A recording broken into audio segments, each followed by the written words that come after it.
Welcome to the Motorbike 101 podcast. Uh, I'm James, the host, an everyday motorcycle enthusiast, wanting to share with you my experiences. And today I have a good friend, Mike Ferrier. He's a serial entrepreneur, son of two boys, has a great family, lives in Alberta, Edmonton, or Calgary. Edmonton, Alberta. Oh, don't say Calgary. That's not going to hurt. Yeah. That's not going to work. No. I know. I'm just kidding. Yeah. Yeah. And today I like to share with you all a different perspective of motorcycling. And okay, so I like to do this. I don't really prepare for that. Anyways, so welcome to the show, Mike. Can you give a quick introduction about yourself to our audience? Sure. Yeah. Like you mentioned, James, I'm a bit of a serial entrepreneur. I've done a variety of different businesses over the years since I want to say early 20s all the way until now, where I just, good hardworking labor type stuff in oil and gas where I have my own business, all the way evolving through sales, direct face-to-face, business to business consumer, that kind of thing. And eventually stumbling on legal, accounting, notary, immigration type business. So much more complex where I'm using my brain more than my brawn. And then that evolved eventually into applying online marketing strategies for that business, which then led to me becoming more of an entrepreneurial essence online rather than offline. Always with the premise of, I want to say, holding the values of, I guess, number one, freedom of time and location from Timothy Ferriss's 4-Hour Workweek book, but then also finding ways that I can generate passive income so that I can have the freedom to be home, freedom to be a father, freedom to be a husband, and be around for all of that, which I think in many ways also allows me to just get up and go wherever I want, whenever I want, kind of thing. So when I think of the idea of hopping on a motorbike and just taking off, and I can definitely talk about my uncle, if you like, on the way he's been able to do that and use it as a way of unwinding and letting go and being a part of nature and getting away from the city while still having some sort of attachment by being on a fantastic piece of technology. But really, the essence is just having the freedom to be able to do that at any time, whenever you need, escape the rest of the world, so to speak, get that freedom of being on the road. I've always believed that I have to build something so I can have that freedom. And that's been one of the values I've held in my entrepreneurial journey. Amazing. Can you share a little bit more about your uncle and also your history about or your experience with motorcycles to our audience? Well, my first experience, I think I was 7 or something. I don't exactly know how old I was, maybe 8. My dad I couldn't even tell you what motorcycle it was, but it was not a crotch rocket or anything like that. It was an actual a Norton. I do remember that much. It was white. Mm-hmm. And I remember him sitting me in the middle seat with him behind me and him having the handles on me and just wanted to take me around the block. I remember him being kind of ridiculous because he put a ball cap on my head because, he didn't have a helmet that fit me or anything like that. But we just went around the block, and that was my first ever real time on a motorbike. He had that thing for years. I still have images of it in my mind and parking it out front. And he actually was a hands-on kind of guy working on it. He'd have to take the whole engine apart and fix something and put it all back together kind of thing. He was definitely proficient there. So it's always been, I guess, in a way, a part of my life and a part of my family just at such an early age. And then growing up with his brother, my uncle, who still rides today. So if I'm 48, he's probably 69, 70, something like that. He still has his Norton 722. He's rebuilt that a handful of times. He's had it chromed up. He's had everything redone. He's has a set on it so that he can throw a tent and a sleeping bag and a little bit of food, hop on his bike and just go. And that's always been his thing, where he would spend time by himself, or a good friend of his, and just hit the road and go out for a couple of days and not even have a map. He would just go and just point a direction and that's it. And I've always admired that freedom from him. So every time I've spent time with him in his garage, working on his bike, or even just hanging out and hearing the stories from him, it's been wild hearing and seeing anybody have that type of freedom and ability to go whenever they want.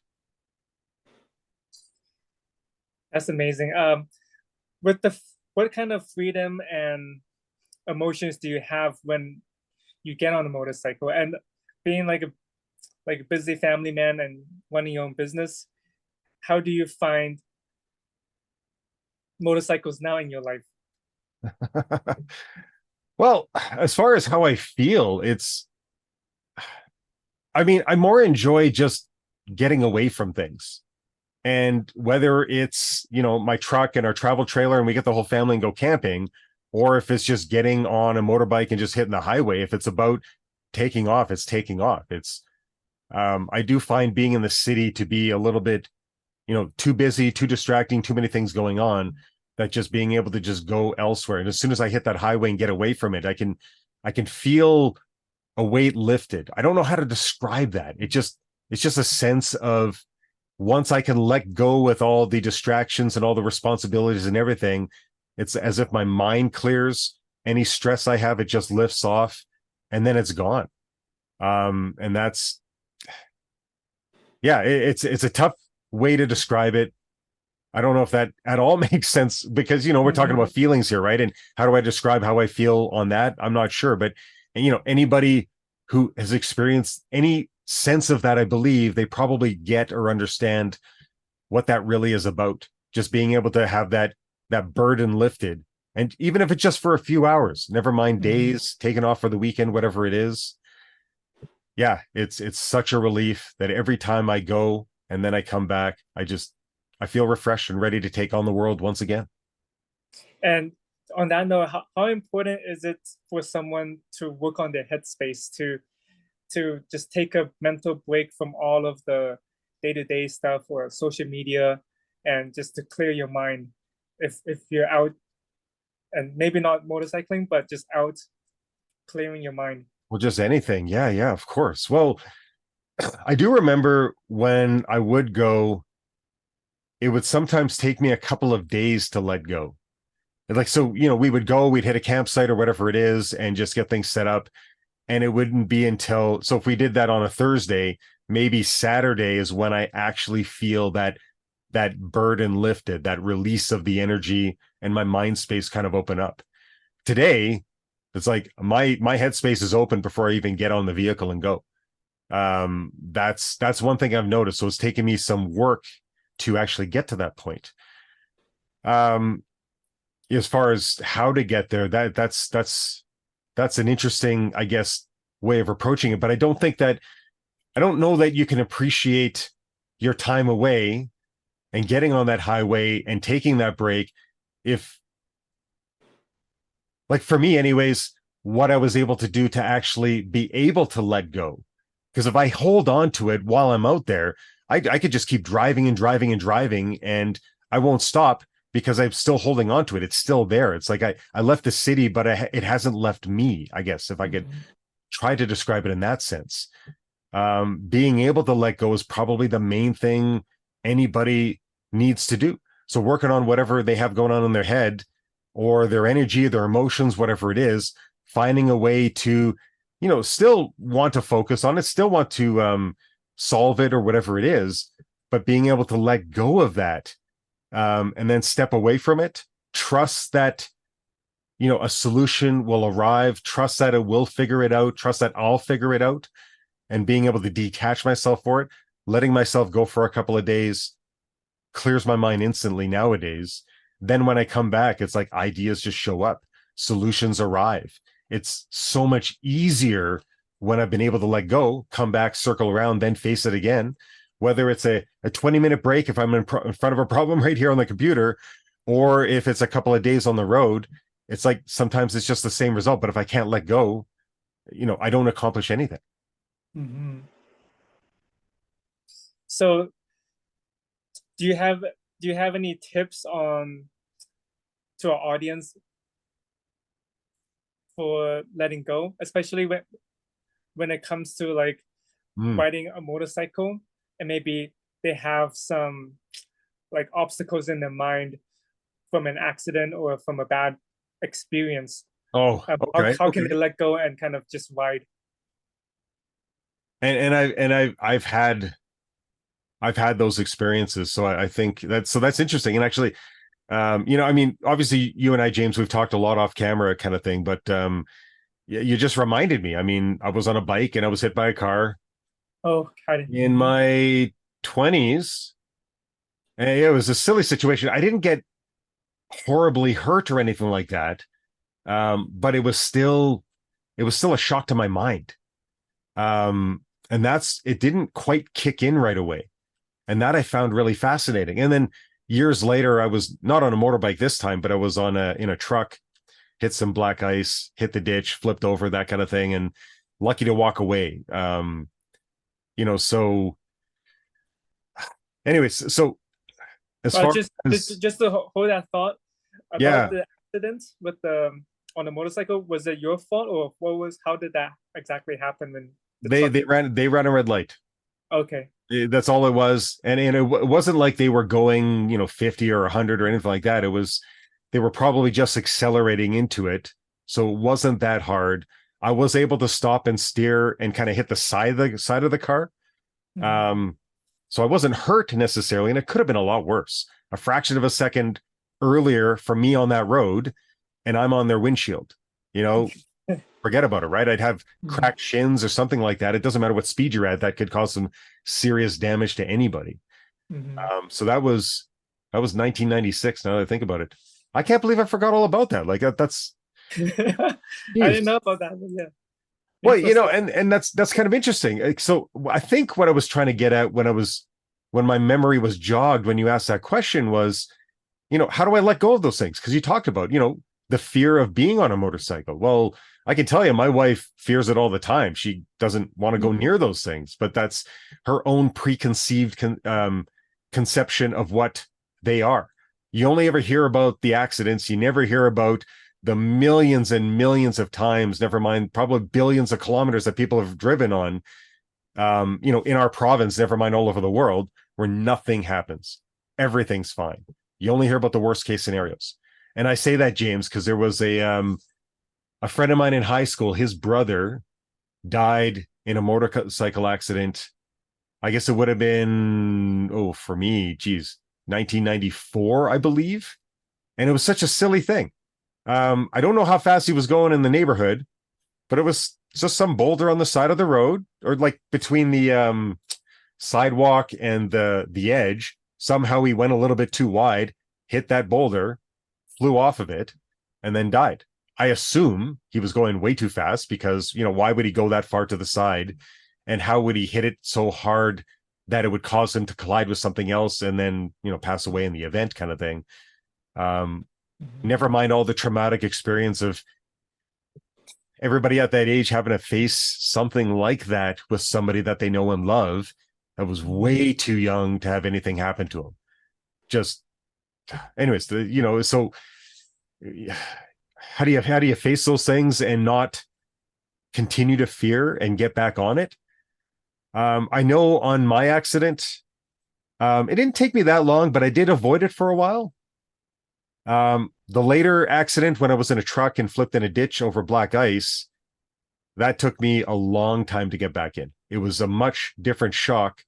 But James, it was one of those things where if somebody was in the passenger seat, they would have been dead. So I lucked out, thankfully, in so many different ways, and recovering from that injury. But it was also recovering from the mindset of not wanting to drive again. Never mind not wanting to drive in winter. Never mind not wanting to drive in a little pickup truck with no weight in the back to hold against any black ice. All these different scenarios that play in my mind even today. Today I'm much more confident on the road. Like that accident would have been 17 years, actually in a couple of days, 17 years ago, just before my son was born. I mean, all the fear I had of I almost wasn't a father. Um, oh, that always hits me when I think about it. So even though I've worked on it to get away from it and detach from it, I mean, it was a very intense journey of 8.5 years of back pain and we can spend another hour diving into that stuff, whatever. And I gladly would another time, I suppose. But had a lot of fear and a lot of thoughts, and a lot of them that I did hold on to. As far as letting go, man, I don't know if I could just throw out a couple of tips. As much as I can say it is a journey, it isn't something that you just, buy a book, read the first couple of chapters, and you feel good and then you're done kind of thing, because that's more of a distraction that the subconscious mind will do. Probably the biggest thing I learned through my journey was that my subconscious mind, by design, is there to help me avoid pain. A lot of things, of course, but one thing is there to help me avoid pain. And it worked really hard to get me to not face that. And I had to really fight in a lot of different ways to get rid of that trauma that I had from those different accidents, to be able to get past it. I mean, the first one obviously was easier because I wasn't hurt and it wasn't terrible. It just happened kind of thing. But that, like everything kind of adds up after a while, that because in many ways, because I didn't face the first one, then it only compounded issues on the next one and the next one and whatever. Right. So, if anything, I did go and get help. I did do retreats. I did get every book I can. I did deal with different people. I did try alternative things as well too, because one thing I learned in that journey, that even though I was injured physically, when I healed physically, I was still injured up here and I didn't know it. It's like my mind was too busy distracting me from facing that. But then once I was able to face it and let go of it, then I was free to move on, and free, quite frankly, to feel confident enough to get back on and go. Because that took some time too, and that really caught me off guard. I didn't expect that. I don't know if that answered the question, because there's not really a tip in there other than you just really have to work on yourself and really dig in on it, especially if you're getting hurt. Muscle memory is there. Never mind what the subconscious faces. Never mind any other trauma you might have. I was grateful that I didn't have my head shook up hard enough that it caused damage there. Yeah, it takes some work. Some of it's physical. A lot of it is mental and emotional. So you mentioned that it took 8.5 years to recover physically from back pain and longer mentally. How do you know the time frame when you were okay to get back on the road again? Oh, well, okay. So just to be clear, that was my second major Yes. accident, I guess, so to speak. Yeah, the first one that it didn't affect you too much. You said it didn't take that A long. couple of fender benders here and there, but whatever. Those are mistakes on my part, kind of thing. But anyways, what do you call it? So that one there, I was bedridden for 3 months, more or less.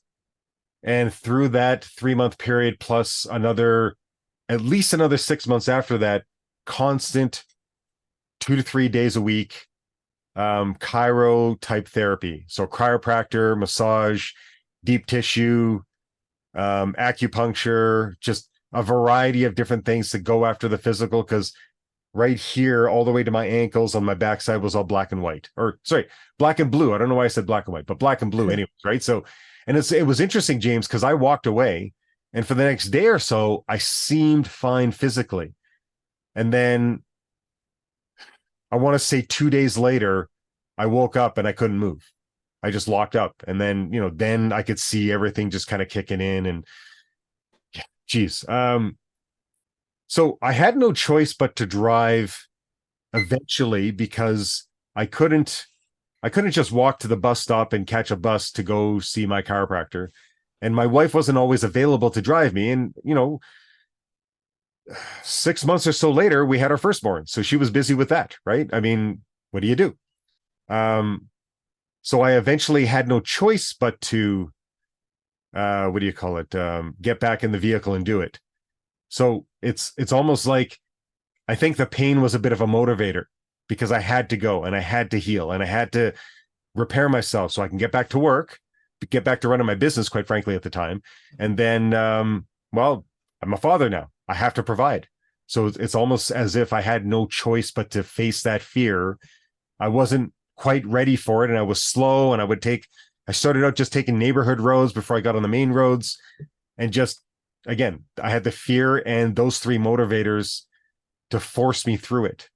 Yeah, that's really all it was. So I'd say 4 or 5 months into it, I had no choice.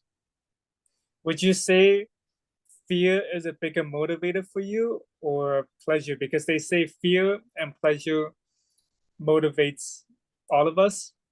But which one do you feel is the stronger motivator? Fear, absolutely. But now fear has to be channeled, I think, directly, right? I mean, if I fear something, then maybe I have that fight, flight, or freeze response and I don't do it. Well, that's not helping me get past it. Pain, I learned ages ago from a lot of people, never mind, different examples and books I read, that if the pain isn't painful enough, I could sit there and wallow in pain and never move past it. And I'll just be in pain and I'll be okay with that. And it's like suffering is part of our journey, but I'm not suffering enough to do anything about it. So I don't like, it can be a motivator, but in many ways not enough. Fear for me definitely was in that situation, but it was almost a combination to a certain extent, because it's like I had no choice. I feared not providing. I feared not being a father. I feared not being able to lift my son. And that was probably number one. Yeah, that definitely was, especially with my goals when I was younger and being a father. I had to be there to lift him. Anyways. Oh. Yeah, thank you for sharing. I know Yeah. that family is very important to you, and also being a dad, a great dad. Hey, you know what? I don't mind talking about it at all anytime, even though it hits me like that. I think it's a good reminder. I'm grateful every day.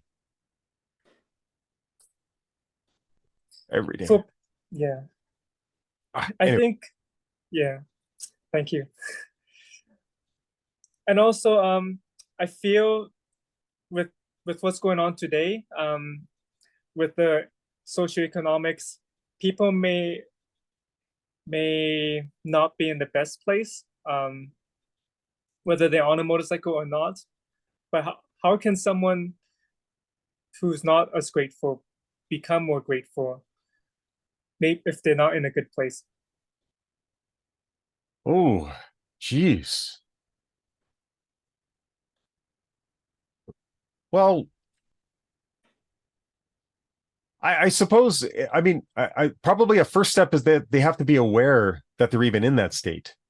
If they don't even know it and don't even realize, and if they're surrounded by friends that, and, colleagues or whatever it is, and they can talk to them at that level where they're not grateful, and the other person, I want to say, enables that because they're also in that same space. I don't know if there's any hope for them, honestly. I really don't know. I used to, what do you call it? Compare that to, smokers around the doorway that they used to smoke around, because they would go out there, they would smoke. They're kind of secluded. They're kind of in their own little community, so to speak. Obviously they know it's not healthy. They know they have some level of addiction or whatever it is. And they're surrounded by a whole bunch of people that also feel the same way.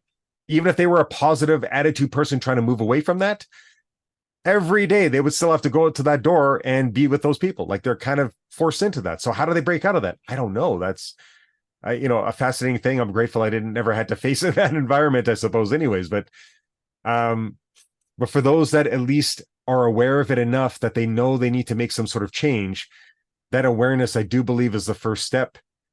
And then after that, it's understanding that, or even being able to just see that if they can just take a baby step in any direction, whether it's just picking up a book, changing your friends, creating a different habit, being around different people, whatever it is, some type of environment, even if it's getting away from the house, because sometimes the house can be stressful as well. Because if you go home and you both have the same attitude, I mean, I'm not saying that you should leave them, but taking a break and coming up with different ways to, to be a part of the house and help everybody, of course, right? But without that awareness, you never go anywhere. You never be able to see that you need to make a decision, never mind make that decision. And that's probably the first biggest thing, that if somebody's sitting there dwelling on it and they just have a hint that they can get out of it, or that they want to get out of it, and they should, that's the first thing. And one thing you alluded to was also their environment, like Oh the yeah. the group of smokers were in the smoker break room. Yep. Yep. So how how easy or how difficult is it to find positive association? So let's say someone who wants to learn how to ride a motorcycle or want to become better. Yep. What are steps that they can do to kind of find the right Hmm. groups and basically the right people, or that, and be aware of what you alluded to in terms of like being, I guess, in the right environment. Yeah, I mean, riding a bike is a bit of a cult as well, too, of course. But even in my experiences with these different groups, even in the motorcycle environment, there are different sub cults or sub niches as well. And sometimes that's the style of bike. Sometimes that's the demographic that is riding that bike as well, right? And it's easy to point the finger at the Hells Angels because that's always that stereotype that they ride a certain bike, they wear certain clothes, have a certain attitude, that kind of thing. And not that everybody who rides those kind of bikes and wear those kind of clothes are like that, but you know that it's sometimes that stereotype gets placed upon them. Um, but I do know that when I've been at some of these shows where it's at some gas station or whatever it is, and it's usually, you know, motorbikes and hot rods and nice cars and that kind of thing, like people are coming together in a place where they can all relate because they've built these machines, or they have these machines and they ride them, they love them, they want to show them off, they take care of them. So they have that connection that's related to this piece of equipment that they get to ride around on. I find that when I'm in those environments, I try to engage in some sort of conversation, even just throwing out the odd question, the odd little hint or whatever it is, and see what sticks, right? Like if I'm trying to find, you know, if I were to rewind back in those days and try to actively pursue, I want to say, different people to be around, but still be in that realm because I still love motorbikes or I still love hot rods or whatever it is, I would still go to these things and just try to engage other people and just start a conversation, see where it goes. I find that if I ask questions, and you probably know this running a podcast, I mean, if you ask questions, people will answer and answer and answer and answer. And if you ask the right question and just plant a little seed, see where it goes, I find that sometimes I can find what people are really about, what they have going on at home, what they have going on with business. That's usually the surface stuff that people talk about. But then if they can get into more about their values and why they do certain things and why they love motorcycles and what they're trying to break free from and that kind of thing, I find even today that I can find those people relatively quick just by asking a couple of questions. And there's no special question. It's just going out and asking. And if I ask a bunch of questions to a bunch of people, you know, one by one kind of thing, and none of them line up with what I want to get into, there's more people out there. There's more events. There's more groups. You know, a little persistency may have to come into play. But that's all I really did before I found the people that I'm with today. For those of our listeners who are perhaps maybe a bit more shy or not socially adept in asking questions, what's a easy way or tip that they can kind of just get into motion? You know what? If they're standing in front of a motorcycle and that motorcycle is owned by somebody else, just start asking about the motorcycle. I mean, I find sometimes I just need a warm up, you know, and I say this because James, you know, I mean, I do a lot of different things, and I do find it difficult to start the second thing, which has nothing to do with the first thing, because my mind is still thinking about the first thing. So I have to take a break. But even if I take a break, the subconscious is still kind of stuck over there a little bit, right? I do need to warm up a little to start thinking different about this. And sometimes, like in the e-commerce environment, it's really about, I'll be journaling in the morning and I'll just be writing down different ideas and different things. And I'll start forcing myself to write. and then I ask myself a question about this other thing, and I just write an answer, and then I just start going and going and going, and I get warmed up, and then I can do it. No big deal. No different than if I'm in front of somebody's motorcycle and I'm asking about how they, redid the seat in this different pattern or different material or whatever it is. If I can just ask something about what they're interested in that I'm also interested in and let them answer, I find that I will eventually start to ask follow-up questions about that because there's something else they said that does interest me. And then ask another question and it keeps going, turns into a conversation, start talking about something else because maybe they mentioned something about money. And then, and then that leads into what they're doing for business. And then I start talking about e-commerce and, the freedom I have to go out and leave and hop on a bike whenever I want kind of thing. And, it just kind of eventually goes that direction. If I can warm up with just a couple of basic ones that I know they're going to answer fine. And there's never going to be any fear of what they're responding at or fear of judgment or anything like that. It's about them and whatever their answer is, whatever their answer. That's all I need. Yeah, so warming up is very critical, and to kind of take the pressure off, like to perform. And with asking questions, I know for some people, they may ask like very easy questions or Of course, questions they may even know the answers to. I mean, yep. Is that okay for warm up and for people who don't want to ask the tough questions? In this environment, yeah. Like in that same example, if I was standing in front of a motorcycle asking about the stitching on this seat that they did, and in my mind, I could probably say, yep, I know exactly what shop they would have went to and what material it is because you can look at it, you can touch it, and you know what it is. But I could still ask. I could still. It's almost like I'm asking to confirm my preconceived ideas of what it would have been. For all I know, their wife could have, or I assume wife, but in this one example I'm thinking of, the wife could have the equipment to actually sew that, and they did it themselves. Right. But I don't know. And it turns out she can do it. And maybe I could say, well, hey, you know what? Does she do that for other people? And start asking about her. And, now I'm getting more involved in what they're about. And it kind of warms up to more personal questions because we're talking about family. And that's just one example off the top of my head that kind of hits a tangent where I could find asking a question or two that I already know the answer to or should already know the answer to, but maybe I don't. If anything, if I do and I'm right, I'm just confirming it. And then I can reinforce it with a follow-up question. And then usually the questions don't stop from there. The conversation doesn't stop.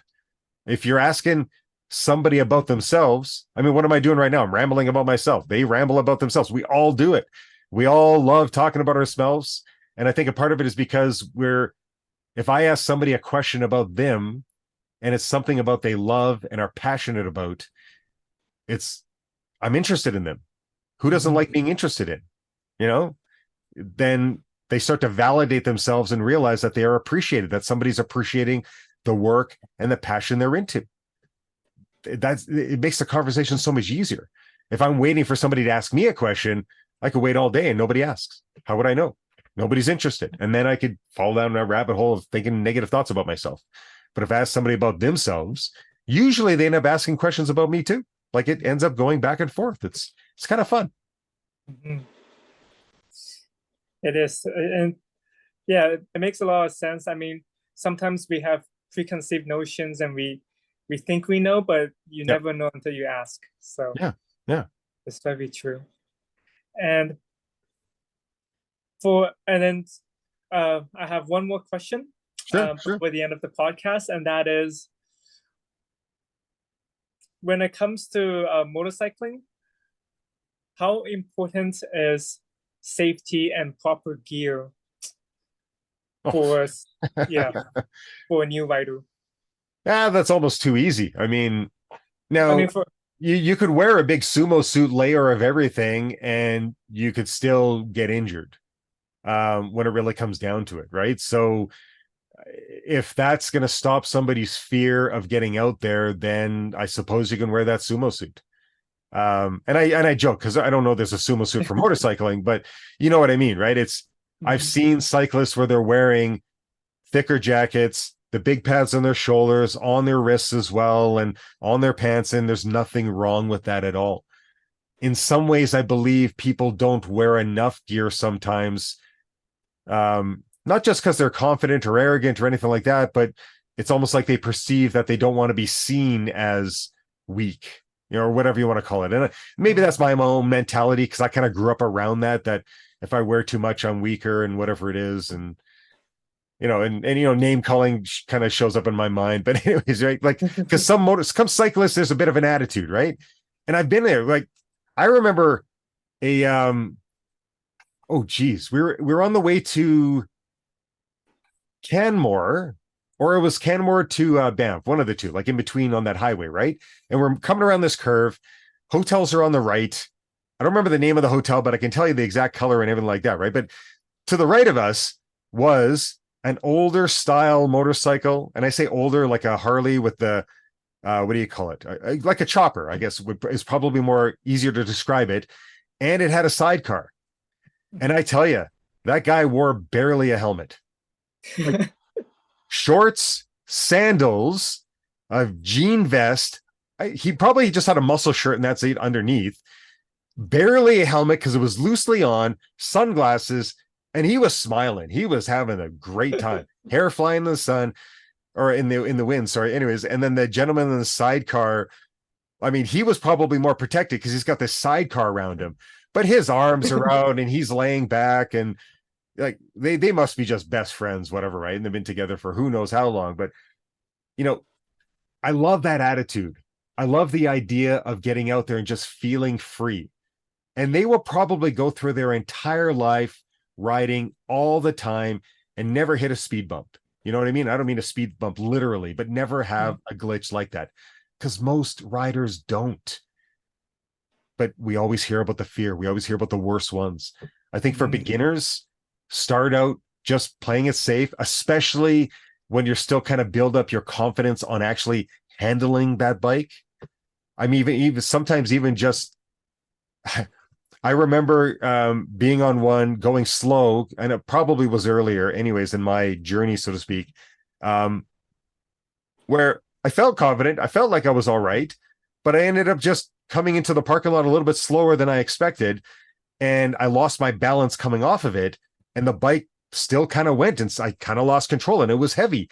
It's like it just caught me at the right moment that I had trouble holding it up. I almost dropped it on the ground.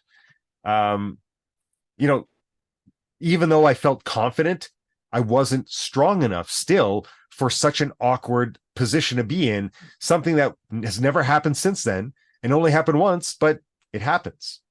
So at that, it was like a reminder for me to, at that time, just be a little more confident, be aware of these things. I learned very quickly, of course.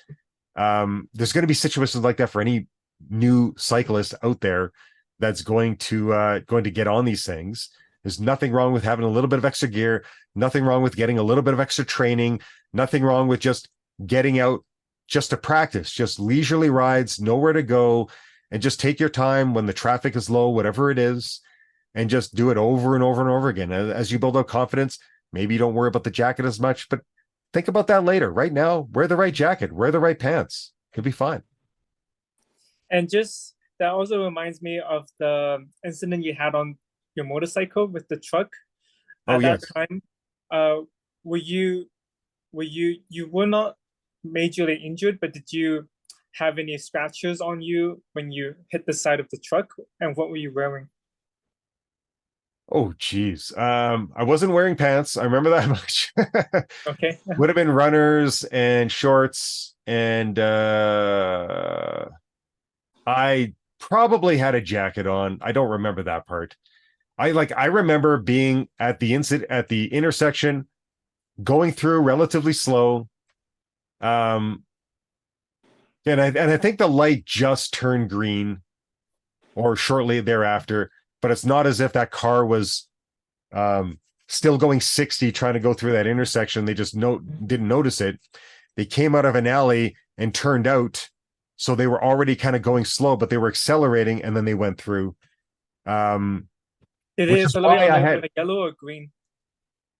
It was green for me, and it was a green solid. It didn't just turn green, and then I was going through like timing it. You know how sometimes you do that in an intersection. Mhm. I would have been at hmm, I would have been at a stop or a very slow roll, and then I just was slowly accelerating through. And then that car was coming out of an alley, and then coming up to the intersection, it was already red by then, and they were Mhm. still accelerating through. Uh, Mhm.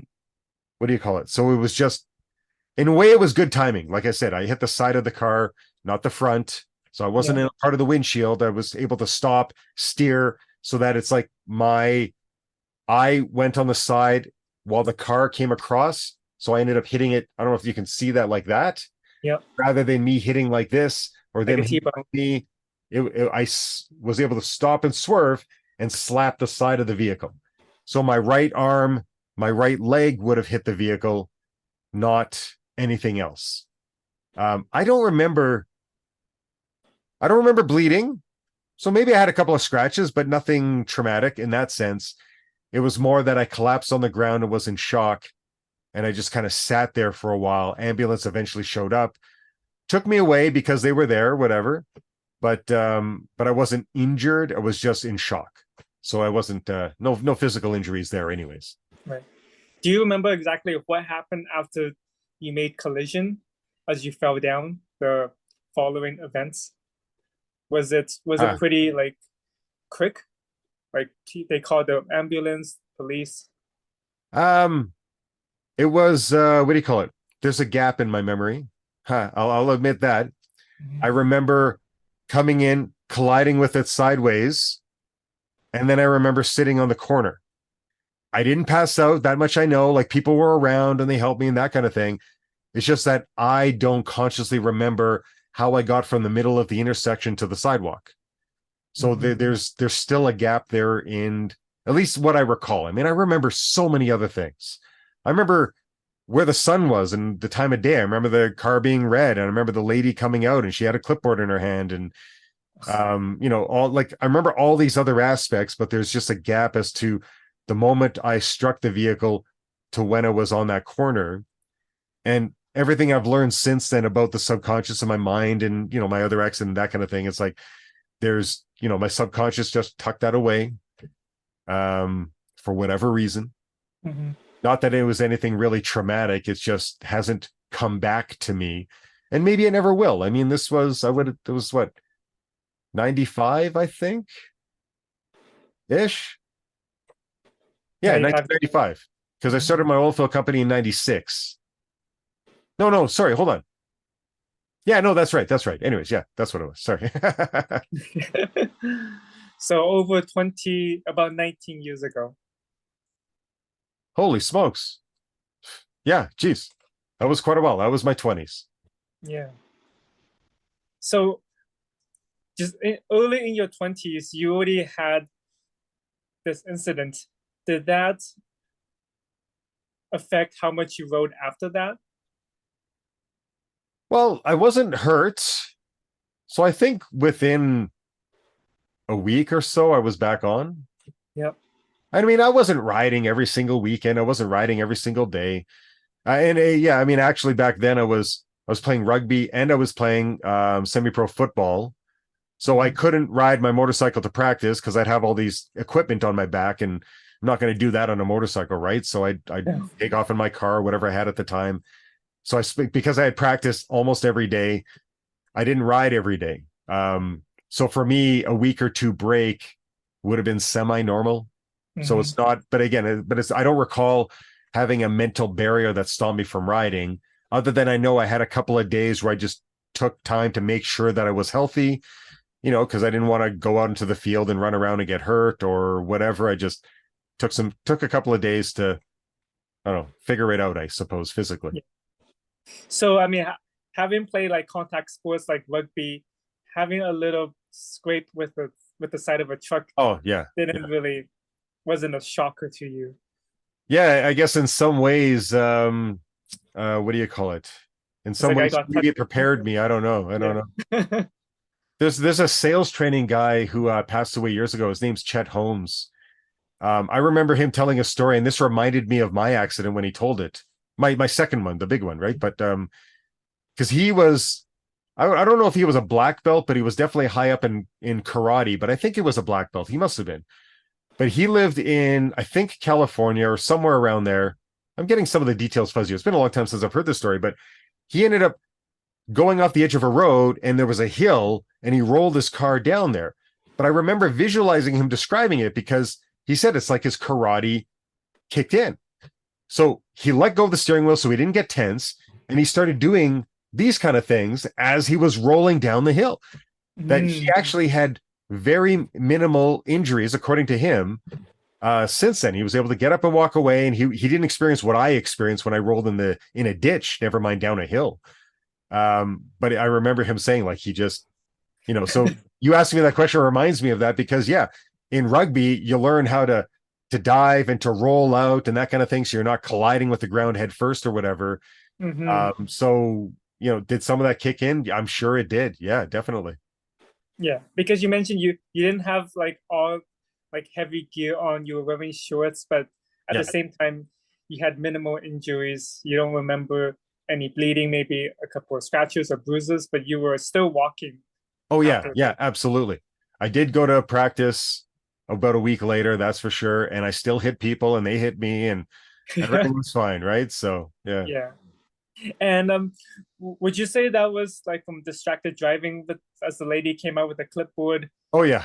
she was not paying attention? The irony is she worked for WCB, which is, a government insurance company. Anyways, she was doing deliveries for them. So she was leaving one drop, looking at her clipboard as she was rolling through, didn't see the red light. And she admitted it. I mean, it didn't take long for her to say my fault kind of thing. Right. So, and it was obvious. I mean, other people were driving through the intersection when this happened. So it's not like it was only me. The car next to me stopped before it happened because a car can stop quicker. Yeah. Or at least in that situation, whatever, something like that. Anyways, right? So, anyways, yeah, Mhm. that's before cell phones that were really like we have tablets on our damn cars nowadays to distract us. For her, it was a clipboard. They didn't have smartphones back then, so Yeah. go figure. Um, well, good thing it was just a clipboard, because if it was like a tablet, who knows what would happen. She would.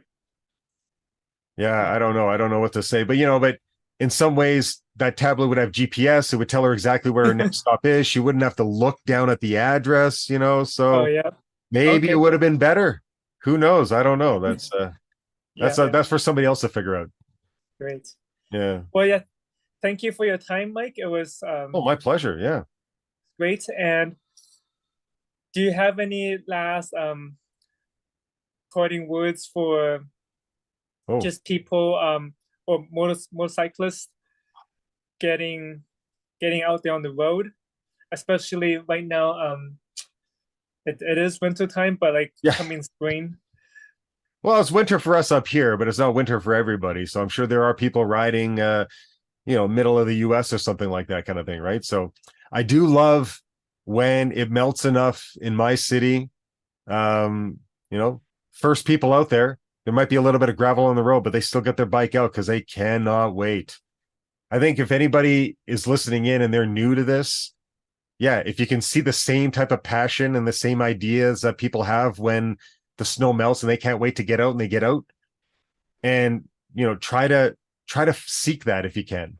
I know I enjoy it. As soon as the weather gets ready, I just want to get out there, find a way. And if whether it's a fear you have to overcome or a mindset issue that you have to deal with, or seeking out that pleasure to get away from things, whatever motivates you, find it and do it. Absolutely. Awesome. Thank you. So thank you for listening, and don't forget to subscribe and also download our motorbike 101 ebook, which goes into more details on tips and tricks on your day-to-day riding. So great talking to you, and I'll see you next time. Pleasure, James. Thank you.